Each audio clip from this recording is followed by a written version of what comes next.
Several people have been following my transit camper build on the transit camper group, and I've done some nice LED light strips in a box in the garage. And I suggested last night, would anybody be interested in seeing how to cut the strip into the length that you need and make it work? So I know there's lots of these on YouTube already, but it's in the group. It was followed in the group, so I thought, well, just keep it in the group. So basically, you can use wire strippers,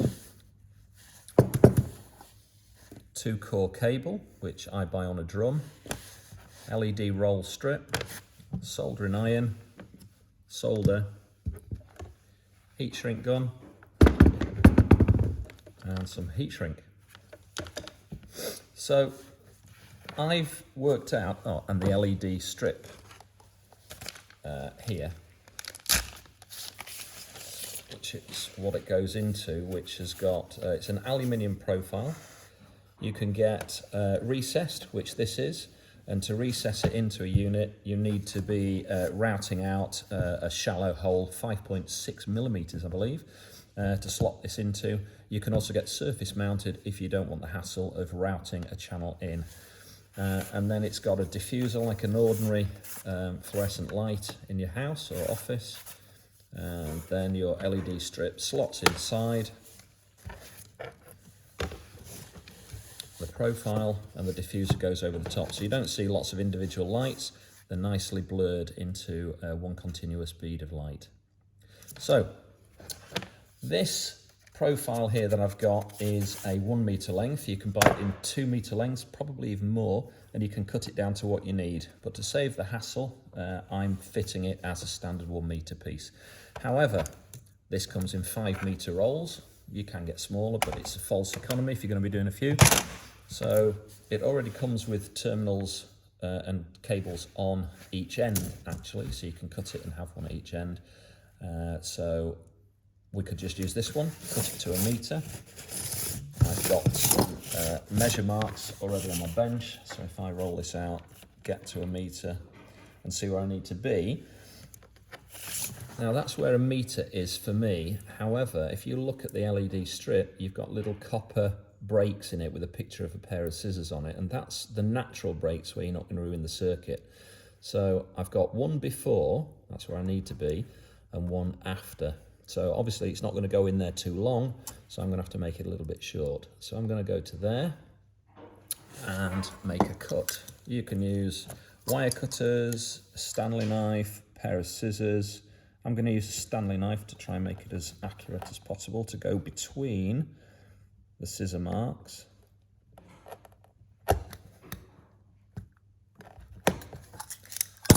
So what's happened now is I've cut it, and there's a bit of a copper tab on each part, so I can reuse the part that's still on the roll. Now remember, this one's already got the terminals on the end, cut to 1 meter, so I can use that one, but I'm having 3 in my van, so I need 2 more. So that's one I can use. So now I'm going to measure 1 meter again to make the second one. Place it on the end of the bench, come to 1 meter. And again, that's a bit too long. So I'm going to cut it there. I was just looking for my scissors to show you how to do it with scissors, but I can't find them. So I'm going to go in this one here.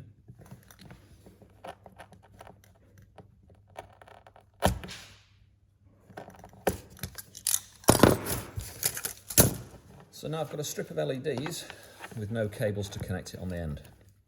This is a standard colour, single colour, so it's only got 2 terminals on it. It's also marked on each side of the copper, positive and negative. Okay, and that's important when you're wiring it up to the battery. These will only work one way round. They are pole sensitive. So the positive must go to the positive of the battery, and the negative must go to the negative, or bus bar, or whatever you're doing. So what we need to do now is prepare ourselves some cable. So off my drum, I cut some cable. I've cut both ends because one end is going to connect to the LED strip, and the other end, you could make this the full length cable all the way to your fuse board or bus bar or whatever via your light switch, Or what I prefer to do is make them small like this, and then I'll put a bullet connector on each end or a spade connector on each end so that I can connect them in situ. It's much easier to work on the bench to make these than to put them in the van and do them on the van. So what we need to do is bare some metal on the end of this now, show the wires. A couple of ways of doing it, a few ways of doing it actually. One's with a pair of wire strippers like this, which grip the wire, the insulation, and separate it, put a little serrated edge in there and then pull it out. Very handy, very good. They must be sharp though, otherwise it's not going to work. However, these don't go small enough for this cable. This is 0.5mm cable, which is fine for up to 11 amps. This is thin wall cable, so this will take 11 amps. This is nowhere near 11 amps, so I'm fine with 0.5mm cable. So I need to resort to a pair of wire strippers now. Now, you're probably already aware, the thinner the cable, the less current it can carry. The fatter the cable, so if you're using a battery to battery charger, for instance, you might use 16mm or even 25mm cable, which is much thicker than this because that carries more current than this does. Thinner the wire, less current it can carry. So when you're cutting this, you need to be aware of not cutting any strands of the copper cable inside. If you do, in essence, what you're doing is you're thinning the cable diameter, so it's able to carry less current. So when you're cutting it, you've got to be very careful not to cut into the strands. So a gentle squeeze on the wire strippers, and then pull. Didn't do it that time. Then pull it up, and there's your cable. You can have a quick look around the bottom to see if you've stripped any wires, but it's not too critical on LED light strips. So what I do now is I put a little twist on the wires just to keep them together. I'm going to make them both the same length. At the minute the red one's a bit longer, so I'm just going to take a few millimeters off the end and a few millimeters off the end of the black. So I've got a nice small connection which will join onto the cable here. Just going to change it again so they're exactly the same length. What I'm doing is I'm just making sure that the red and black sheathing is virtually the same length. I can go a little bit less on that.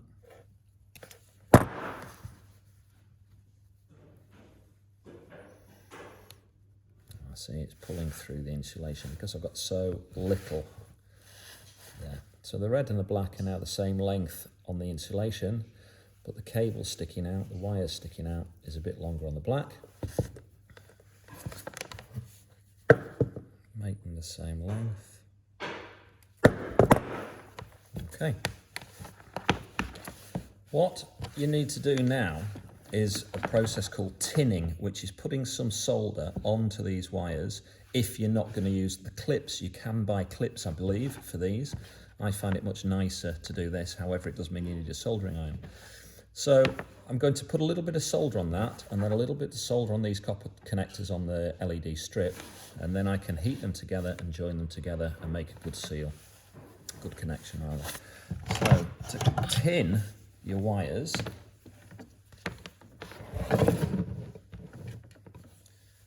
you need to have a nice clean soldering iron bit. So I clean it on a damp sponge. Put a bit of solder on the end of your soldering iron, and then you can heat the end. Don't put the soldering iron near the cable, near the insulation, because you'll melt it too quick. Put it on the end and then draw it towards the insulation, and then you will have filled it with copper. It was as quick as that. So same on this one. Okay, run it down to the insulation and then back up towards the end. And then both of these wires now are tinned, which means joined together and have a layer of solder attached to them. Now onto the LED strip itself. You can get a couple of different types. Obviously you can get RGB, which is red, green, blue, different colours. This is standard white, as I say. You can get warm white, cool white, lots. But the important difference between the ones that I use are, this one is sealed in a rubber coating, which gives it an IP rating, which makes it slightly waterproof, better in the elements. However, in a camper van and inside the aluminium profile, there's no need to have it waterproof because it's all self-contained. So it's cheaper to buy the non-IP rated LED strips. This is all I had to hand at the moment.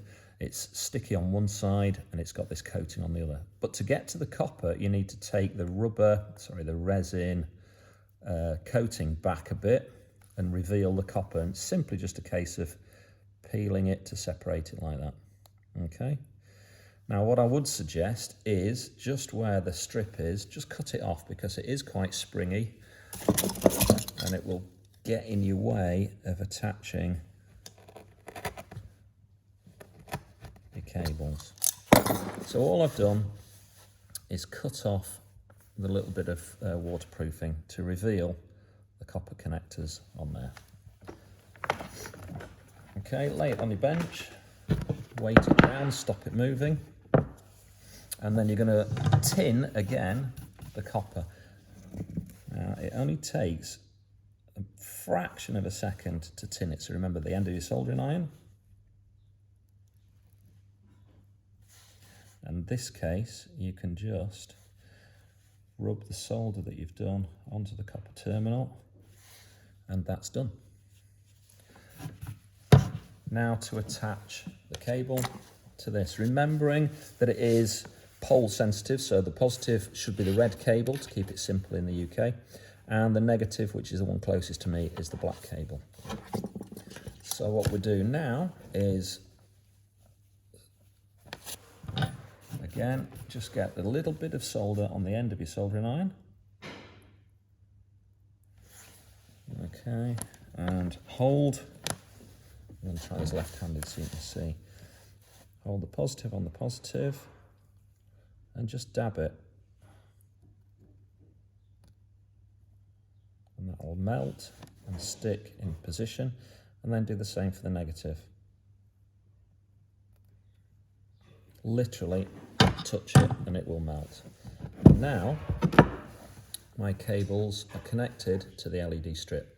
So if I then connect this to the battery, it'll work. One thing I would suggest you do is just cover that in a bit of heat shrink. It just tightens it up. I've made these longer than they need to be, so I'm just going to put a little bit of heat shrink over the top there just to tidy it up a little bit. Okay. It doesn't matter if you do it at the beginning, it's better if you put it on before, but because it's not on a drum of cable, you can easily slot that in there, slide it over the top,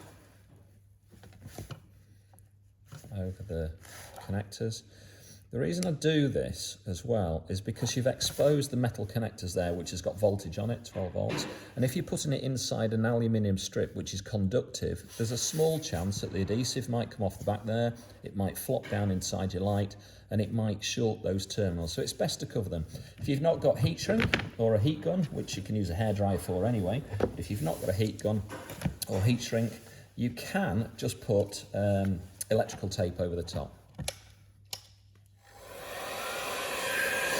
So now I'm going to heat shrink this on the top.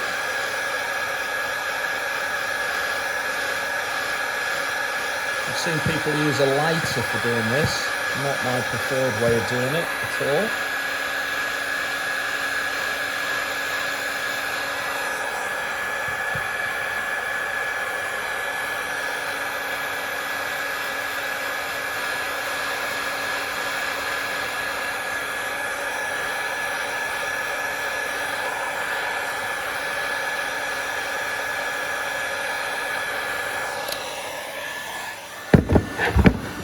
The heat gun now goes through a cool down cycle before it turns itself off. So there is now fully connected 1 meter long LED light strip. This end now I would strip and then crimp bullet connector or spade connector so you can connect it wherever you need to do. What I'll do in a bit is I'll do another video showing how to wire this up with a light switch.